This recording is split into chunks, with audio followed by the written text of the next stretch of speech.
Hello, అందరూ ఎలా ఉన్నారు? బాగున్నారా? మా మమ్మీ బర్త్డే అని చెప్పాను కదా, December 31st. ఇలా పెటల్స్తో ఇలాగ వాటర్ దియాస్ ఉంటాయి. నేను మీషోలో ఆర్డర్ పెట్టుకున్నాను. వాటితో రోజెస్తో ఇలా డెకరేట్ చేశాను. లవ్ సింబల్స్ వేసి అమ్మని పెట్టి మొత్తం కేక్ కట్టి ఇలా డెకరేట్ చేశాను. మొత్తం అంతా ఇలా వచ్చింది అవుట్పుట్. నెక్స్ట్ మా ఊర్లోని డెకరేషన్ షాప్లో తీసుకున్నాను. ఇవి నాకు 170 పడింది. లైట్స్ వేరేగా తీసుకున్నాను. లైట్ ఒకటి 25 రూపీస్ పడింది నాకు. మొత్తం అరౌండ్ 250లో నాకు మొత్తం డెకరేషన్ అన్నీ వచ్చాయి. మమ్మీని ఆఫ్టర్ నేను పెటల్స్ చేసిన తర్వాత కళ్ళు మూసుకుని తీసుకుని వచ్చాను. అమ్మ ఏంటమ్మా ఏం రియాక్షన్ ఇవ్వట్లేదంటే అప్పుడు రియాక్షన్ ఇస్తుంది. నాకు నవ్వు వచ్చింది. ఇలాగా ఎందుకు మంది ఇవన్నీ చేస్తున్నావు అని చెప్పేసి అప్పటికే ఉంది. కానీ నాకు ఆనందం కోసం అని చెప్పాను కదా మీకు.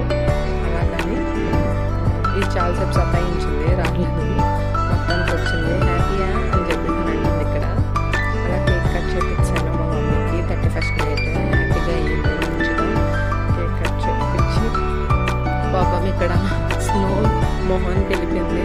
తుడిచేసిన తర్వాత మంచి చాలా కేక్ మా మమ్మీకి ఇది నచ్చదు అసలు, అయినా వేస్తాను. గిఫ్ట్ ఏమి అంటుంది ఇక్కడ. ఇస్తానమ్మ కేక్ కట్ చేసిన తర్వాత అని చెప్తున్నాను.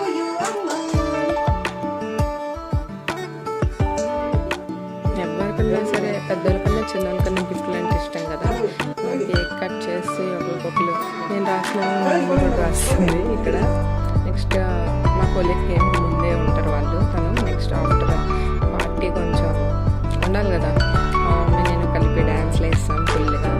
మేము అందరం కలిపి ఎవ్వరు లేరు. ఆల్రెడీ నా ఫ్రెండ్స్ అనేది పిలిచాను కానీ వాళ్ళకి ఎగ్జామ్స్, కొంతమందికి పని ఉండి వాళ్ళు ఊరు వెళ్ళడం, నాన్ లోకల్ అనమాట వాళ్ళు ఊరు కట్టి వెళ్ళారు న్యూ ఇయర్కి.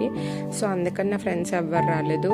అలా గిఫ్ట్స్ ఇచ్చి ఎండ్ చేస్తాం ఆ రోజు. హ్యాపీగా అయింది.